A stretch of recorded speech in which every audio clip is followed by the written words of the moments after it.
प्यारे बच्चों, एक बार फिर से आप सभी का स्वागत है।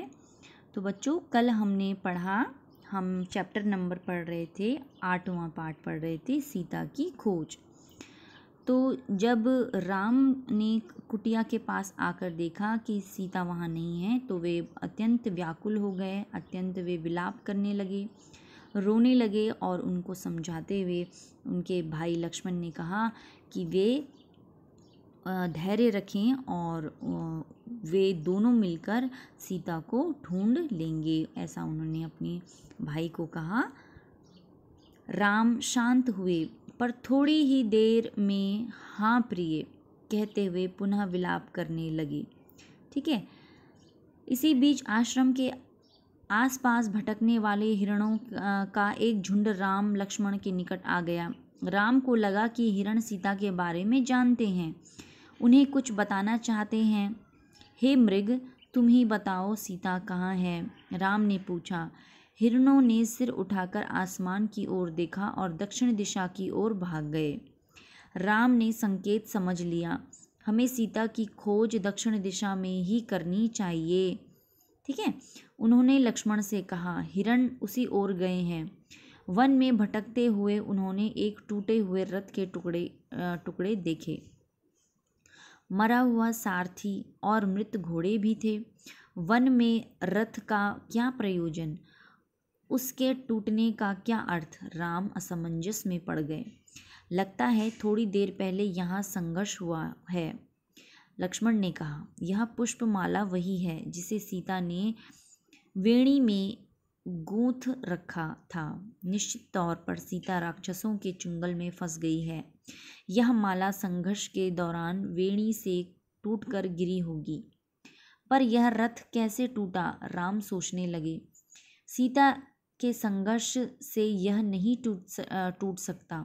अवश्य किसी ने राक्षसों को चुनौती दी होगी, उनसे युद्ध किया होगा। वहाँ से थोड़ी ही दूर राम ने पक्षीराज जटायु को देखा। ठीक है। तो बच्चों, जटायु कौन थे? जटायु वही पक्षी थे जिन्होंने सीता को बचाने के लिए लंकापति रावण से संघर्ष किया, युद्ध किया। लेकिन उस युद्ध में उनके पंखों को काट डाला लंकापति रावण ने।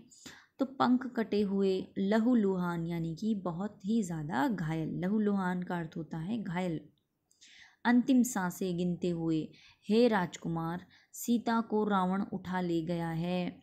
मेरे पंख उसी ने काटे। सीता का विलाप सुनकर मैंने रावण को चुनौती दी, उसका रथ तोड़ दिया, सारथी और घोड़ों को मार डाला, स्वयं रावण को घायल कर दिया, पर मैं सीता को नहीं बचा सका। रावण उन्हें लेकर दक्षिण पश्चिम दिशा की ओर उड़ गया। कहते कहते जटायु ने प्राण त्याग दिए। ठीक है, उनके प्राण पखेरु हो गए। राम ने आगे बढ़ने से पहले जटायु की अंतिम क्रिया की वे सोचते रहे, पछताते रहे। यह कैसा विधान है? मैं तो कष्ट में हूँ ही, मेरी सहायता करने वालों को भी इतना कष्ट। राम की आंखें नम हो आईं। उन्होंने जटायु को अंतिम बार प्रणाम किया। जटायु ने सीता के बारे में महत्वपूर्ण सूचना दी थी। रावण का नाम बताया, दिशा बताई जिधर सीता को लेकर वह गया। राम जटायु की चिता के पास मौन खड़े थे। यह समय विलाप करने का नहीं है, हमें तुरंत दक्षिण पश्चिम दिशा की ओर जाना चाहिए, ऐसा उन्होंने सोचा। सीता उधर ही होगी। लक्ष्मण ने तत्परता दिखाई और लक्ष्मण ने तुरंत क्या करा, फिर से वो लोग उन सीता को खोजने में लग गए। आगे का मार्ग और कठिन था। राम और लक्ष्मण को लगभग हर दिन राक्षसी आक्रमणों से जूझना पड़ा। अनेक कठिनाइयाँ आईं, अवरोध मिले। अवरोध का अर्थ होता है उनके बाधाएं, सामने आने वाली बाधाएं, उसे हम अवरोध कहेंगे। दोनों राजकुमार प्रत्येक बाधा पार करते चले गए। उनके सामने लक्ष्य स्पष्ट था, दिशा उनके पास तय थी। उन्हें पता था कि हमें दक्षिण पश्चिम दिशा में जाना है। उन्हें कोई नहीं रोक सकता था। वन मार्ग जितना कठिन होता गया उनकी दृढ़ता बढ़ती गई। वनवासी राजकुमार प्रतिदिन सुबह उठते और दक्षिण दिशा की ओर चल पड़ते। एक दिन यात्रा के प्रारंभ में ही एक विशालकाय राक्षस ने उन पर आक्रमण कर दिया। उसका नाम कबंधन था। कबंध, ठीक है, क्या नाम था?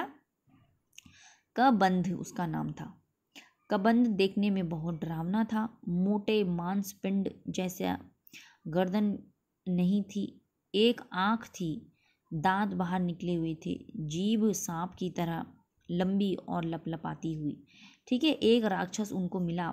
कब? जब वो सुबह दूसरे दिन की यात्रा शुरू ही कर रहे थे, तब तक उन पे एक राक्षस जिसका नाम कबंध था उसने आक्रमण कर दिया। और देखो कैसी उसकी वेशभूषा थी, कितना डरावना भयावह उसका स्वरूप था कि एक तो उसकी आँख थी, गर्दन उसकी थी ही नहीं, यानी कि जो उसका सर था पूरा धड़ से चिपका हुआ था, दांत बाहर निकले हुए थे, जीभ उसकी सांप की तरह लपलपाती हुई सी थी। राम लक्ष्मण को देखते ही कबंध प्रसन्न हो गया। उसने दोनों हाथ फैलाए, एक एक हाथ से दोनों भाइयों को पकड़कर हवा में उठा दिया। उसे मन मांगा आहार मिल गया था। बैठे बिठाए वह अपने शिकार को भुजाओं में लपेटकर मुंह तक ले जाता। इससे पहले ही राम लक्ष्मण ने अपनी तलवारें निकाली और एक झटके में कबंध के हाथ काट दिए। उसके हाथ धरती पर गिर पड़े। कबंध की शक्ति और बुद्धि पर आश्चर्यचकित रह गया। ठीक है, कबंध उनकी शक्ति, किनकी शक्ति? राम और लक्ष्मण की शक्ति को देखकर आश्चर्यचकित रह गया। कौन हो तुम दोनों? उसने पूछा। हम अयोध्या के महाराज दशरथ के पुत्र हैं, राम और लक्ष्मण। रावण ने राम की पत्नी सीता का हरण कर लिया है और हम उन्हीं की खोज में निकले हैं। राक्षस कबंध ने राम के बारे में सुन रखा था, साक्षात उन्हें देखकर प्रसन्न हो गया। उसने कहा, मैं सीता के संबंध में कुछ नहीं जानता, लेकिन तुम दोनों की सहायता का उपाय बता सकता हूँ। मेरा एक छोटा सा आग्रह स्वीकार करो तो मेरा अंतिम संस्कार राम करें। राम ने इस पर सहमति व्यक्त की तो कबंध बोला, आप दोनों पंपा सरोवर के निकट ऋष्यमूक पर्वत पर जाएं। वह वानर राज सुग्रीव का क्षेत्र है। वे निर्वासित जीवन व्यतीत कर रहे हैं। अर्थात वानर राज का अर्थ होता है बच्चों, वानर का अर्थ होता है बंदर और राज का अर्थ होता है राजा, यानी कि वानरों के राजा कौन थे? सुग्रीव थे। कहाँ रहते थे वो?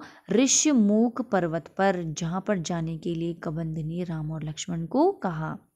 वे कैसा जीवन व्यतीत कर रहे थे? उसने क्या बताया? निर्वासित। निर्वासित का अर्थ होता है कि उनको उनके राज्य से निकाल दिया गया और वो भी क्या कर रहे थे? जंगल में निर्वासित जीवन जी रहे थे। ठीक है, सुग्रीव से मदद का आग्रह कीजिए। उनके पास बहुत बड़ी वानर सेना है। सुग्रीव के वानर सीता को अवश्य खोज निकालेंगे। ठीक है, ऐसा उन्होंने कबंध ने राम और लक्ष्मण को क्या दिया? एक उपाय दिया। कबंध की सांसें टूटने लगी थी, उसका अंतिम अंत निकट था। राम और लक्ष्मण को अपने निकट बुलाते हुए उसने कहा, पंपा सरोवर के पास मतंग ऋषि का आश्रम है, वहीं उनकी शिष्या शबरी रहती है। आगे जाने से पूर्व शबरी से अवश्य मिल लें। ऐसा किसने बोल दिया? बोलते बोलते कबंध ने अपने प्राण त्याग दिए। राम ने अपना वचन पूरा करते हुए उसका अंतिम संस्कार किया और पंपा सरोवर की ओर चल पड़े। कबंध की बातों से राम को बहुत ढांढस हुआ। बड़े ही उनको क्या मिली? एक शक्ति मिली, एक एहसास हुआ कि हाँ, अब सीता को हम ढूंढ लेंगे, सीता हमें मिल जाएगी। सीता तक पहुँचने की आशा उनकी बलवती होती गई। बलवती यानी कि उनको और विश्वास होने लगा कि अब तो सीता हमको मिल ही जाएगी। तो क्या हुआ आगे देखिए। राम को सुग्रीव की क्षमता और उनकी वानर सेना की शक्ति का पता था। ठीक है, वे जल्द ही सुग्रीव तक पहुंचना चाहते थे। ऋष्यमुख पर्वत का रास्ता पंपा सरोवर होकर जाता था। पंपासर का प्राकृतिक सौंदर्य अद्भुत था। मतंग ऋषि का आश्रम उसी सरोवर के किनारे था। लता कुंज से घिरा हुआ सरोवर का पानी मीठा था। शबरी की कुटिया आश्रम में ही थी। वह ऋषि की शिष्या थी। उसकी आयु बहुत हो गई थी। जर्जर काया किसकी? शबरी की। लेकिन आंखें ठीक थीं। हर पल राम की प्रतीक्षा में खुली हुई। ऋषि ने उसे बताया था कि एक दिन राम आश्रम में अवश्य आएंगे और उससे मिलेंगे। राम को आश्रम में देखकर शबरी बहुत प्रसन्न हुई। उनकी आवभगत की। आवभगत का अर्थ होता है उनका सत्कार किया, उनका स्वागत किया, सेवा की, खाने को मीठे फल दिए, रहने के लिए जगह दी। उनकी आंखें तृप्त हो गईं। राम ने उनसे सीता के संबंध में पूछा। आप सुग्रीव से मित्रता करिए, सीता की खोज में वह अवश्य सहायक होगा। उसके पास विलक्षण शक्ति वाले बंधन हैं। शबरी ने राम को आश्वस्त किया। अगले दिन राम ऋष्यमुख पर्वत पर चले गए।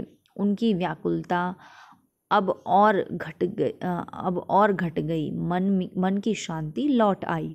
ठीक है, तो बच्चों आपने देखा कि किस प्रकार से राम को जिस तरीके से उनके रास्ते में लोग मिलते गए। जैसे सबसे पहले जटायु मिला, जटायु के बाद उन्होंने कबंध राक्षस से उन्होंने उनको बताया कि भाई आप सुग्रीव से मित्रता करिए, ऋष्यमुख पर्वत पर जाइए। ठीक है, फिर उसके बाद शबरी ने उनको बताया। तो इस प्रकार से उनको पता मिलता गया सीता का, और उनको एक एहसास भी हुआ कि हम सीता को ढूंढ लेंगे। ठीक है, तो अगले पाठ में हम आगे पढ़ेंगे इससे आगे क्या हुआ है बच्चों। तो आशा करती हूँ आपको समझ में आया होगा।